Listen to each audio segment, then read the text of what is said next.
Local elections officials sat down with community members today to discuss the looming midterm elections and answer any questions about the process. Aaron Stuvey has what's on the minds of voters and why events like Voter 101 are so important.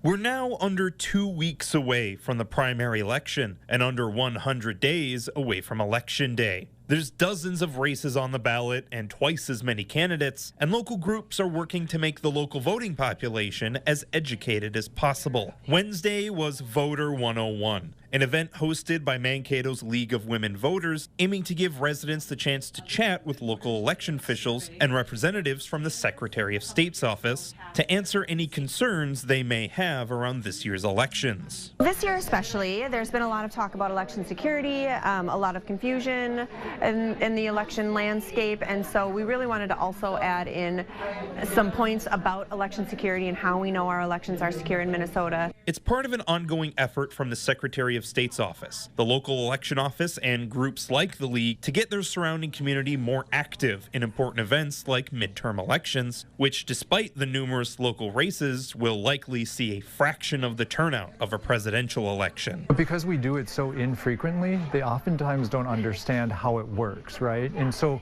by them being able to learn more about the process themselves, that gives them more information and more power to share that information with others, so that we continue to lead the nation with our voter turnout. In Mankato, Aaron Stuvey, KUYC News Now.